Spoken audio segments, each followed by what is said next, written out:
আমরা এখন দাঁড়িয়ে আছি পাবনার সাতিয়ান সরকারি প্রাথমিক বিদ্যালয় কেন্দ্র।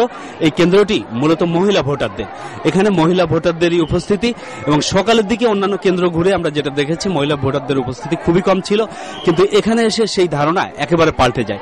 এখানে মহিলাদের দীর্ঘ লাইন আছে, কিন্তু লাইনের কারণে তারা ঘন্টার পর ঘন্টা দাঁড়িয়ে থেকেও ঠিকমতো ভোট দিতে পারছেন না, এবং অনেকেই অভিযোগ করছেন যে তারা অনেক সময় দাঁড়িয়ে আছেন। আসলে কত সময় দাঁড়িয়ে আছেন?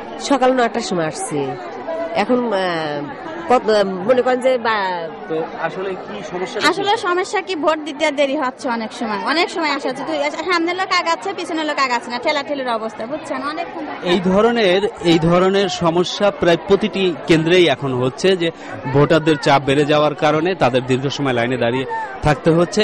এছাড়া আমরা অনেক কেন্দ্রে দেখেছি যে ভোটারদের মধ্যে বেশ একটা বিশৃঙ্খলা লক্ষ্য করা গেছে, যে প্রিজাইডিং অফিসার বা নির্বাচন অফিসগুলোর ম্যানেজমেন্টের কারণে অনেক ক্ষেত্রেই বিশৃঙ্খলা হয়েছে। তো এখানে এই কেন্দ্রের প্রিজাইডিং অফিসার আমাদের সামনে আছেন, উনি বলবেন যে কেন এই সমস্যাগুলো তৈরি হচ্ছে। এটা হয়েছে আসলে ওই ছেলে মানুষ, কম বয়সী ছেলে মানুষরা ওই আইডি নাম্বারটা দিচ্ছিল। তো আসলে আমরা এখানে বুথ করেছি ভোটার ক্রমিক নাম্বার অনুসারে, ওরা আইডি নাম্বার অনুসারে তাকে পাঠাচ্ছে। তো যে কারণে ক্রমিক নাম্বারের জন্য তাকে আবার চলে যেতে হচ্ছে, তখন লাইনের পিছনে এসে তাকে দাঁড়াতে হচ্ছে।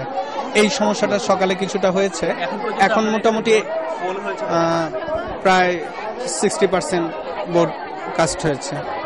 তো এই ধরনের ছোট ছোট সমস্যা অনেক কেন্দ্রেই আছে। তো এই কেন্দ্রেও 60% ভোট এরই মধ্যে পোল হয়ে গেছে, এবং আমরা আরো অন্যান্য কেন্দ্রের খবর নিয়েছি। তো বেলা 2টার মধ্যে কোনো ক্ষেত্রে 50-60, কোনো ক্ষেত্রে একটু বেশিও, আবার কোনো ক্ষেত্রে 50-এর নিচেও ভোট পোল হয়েছে কেন্দ্র ভেদে। কিন্তু ভোটারদের উপস্থিতি এখন যথেষ্ট আছে, এবং আমরা আরো 6টা পৌরসভার খোঁজ নিয়েছিলাম। সেসব কোনো পৌরসভা থেকে দীর্ঘ কোনো বা বড় ধরনের কোনো বিশৃঙ্খলার খবর এখন পর্যন্ত পাওয়া যায়নি, বা প্রতিদ্বন্দ্বী প্রার্থীরাও বড় ধরনের কোনো অভিযোগ করেনি। তবে কোনো কোনো প্রতিদ্বন্দ্বী প্রার্থী অভিযোগ করেছেন যে তাদের সমর্থকদের প্রতিপক্ষ সমর্থকরা হামলা করেছে বা ঠিকমতো যেতে দেয়নি।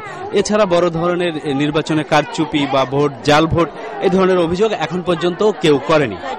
তো আমরা এখন ফিরে যাচ্ছি আবার চ্যানেল আই স্টুডিওতে।